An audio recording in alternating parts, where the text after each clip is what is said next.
Inside, it was pitch black. After a while, a golden-yellow silkworm pupa crawled out. The pupa was plump and fleshy, about the size of an adult's thumb. Its eyes had degenerated into black dots.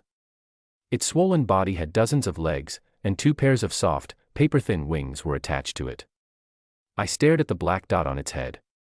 Rather than finding it cute or chubby, I felt an eerie glow emanating from it. My grandmother was still chanting in unclear Miao language, guttural and incomprehensible to me as I had never learned it. Suddenly, she pointed her finger at me. The silkworm pupa turned into a golden thread and, amidst the startled cries of those around, it suddenly darted into my mouth. A chill ran down my throat as something slid down into my stomach. Then a fishy, foul smell churned in my esophagus and I found breathing increasingly difficult, as if my lungs were being devoured. It felt like part of my heart was missing while an extra organ grew inside me. Overwhelmed by the nauseating stench and an intense wave of disgust that gripped my thoughts, I felt a tingling sensation on my scalp before I blacked out. My grandmother passed away the day after she woke up. She died peacefully, holding my hand and telling me many things. She said what she had fed me the day before was called golden silkworm goo, the king of goo, a type of poison or spell or sorcery in Chinese folklore. It could prolong life, strengthen the body, and serve many other purposes. However, since it had been sealed in its container for too long, it was toxic. On the 1st and 15th day of each lunar month, at midnight, the poison would flare up, causing excruciating pain. The only way to detoxify it was by eating a plant called dwarf donkey's head grass. My grandmother also warned me that golden silkworm goo was alive, and if I failed to tame it within a year, I would surely die. If you can't enjoy the life granted by golden silkworm goo, then come down and keep me company, she said. In addition to goo, she left me a tattered handwritten manuscript titled 12 Methods of Subdue Mountains.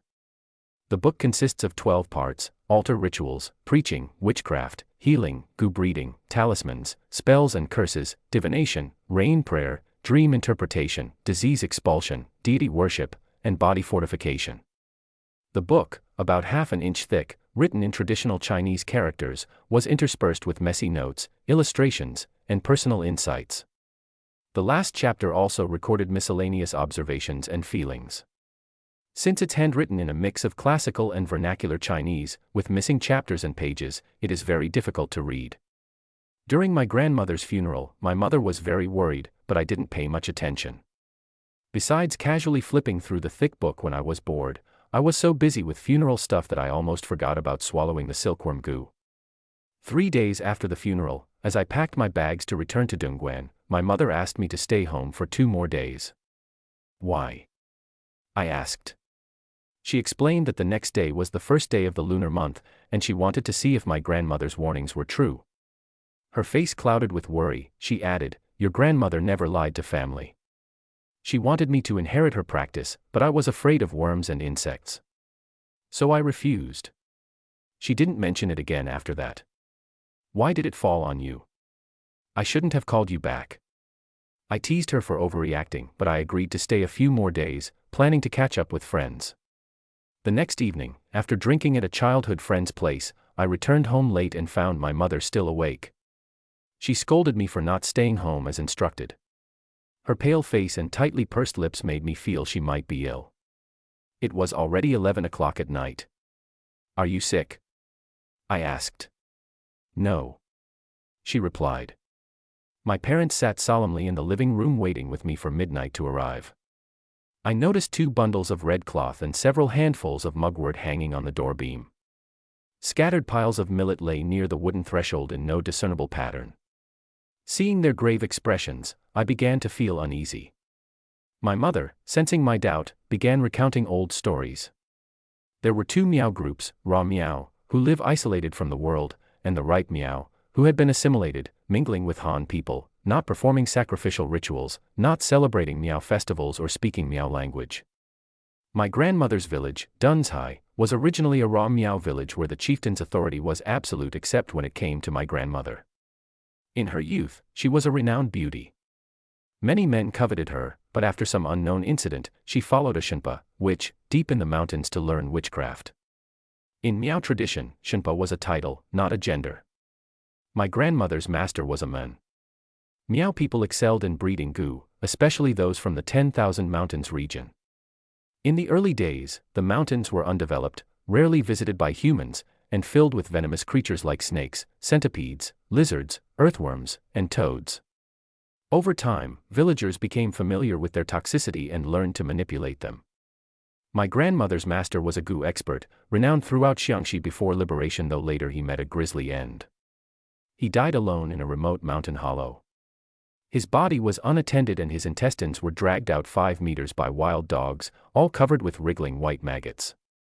Afterward, my grandmother became the village Shenpa.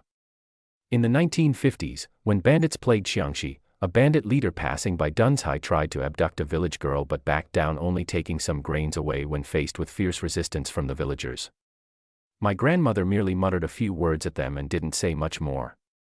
Later, a Liberation Army liaison from the town informed the villagers that the entire bandit group, including their leaders, 18 in total, had died of a mysterious disease, their bodies swarming with hundreds of worms. And even after being cremated, their hearts and livers remained, riddled with honeycomb-like holes. My mother, in bits and pieces, told me many old stories about my grandmother.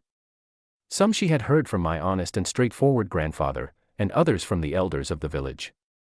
It was only then that I learned the grandmother I had always regarded as superstitious had such a remarkable past in her youth. It wasn't until the 1970s and 80s, when times changed and the village gradually established more contact with the outside world, that my grandmother faded from public view. In the Miao village, she spent her remaining years performing rituals, worshipping gods, treating illnesses, and telling fortunes. When you were leaving your hometown to make a living somewhere unknown, we all tried to stop you. But your grandmother burned incense and divined that you were like fine jade, needing the polish of hardship to shine. She said going out into the world and enduring some struggles and suffering would benefit your life in the long run. So, the way you are now, you really should thank your grandmother, my mother said. I smiled but didn't respond. Over the years, I have come to understand a bit about fortune-telling. It's all about blending truth and illusion, observing, questioning, and deducing. It's essentially a branch of psychology. At that moment, the electronic clock in the main room struck 12, chiming dong, dong, dong. My mother suddenly fell silent and stopped speaking. She and my father both turned to look at me with fear in their eyes.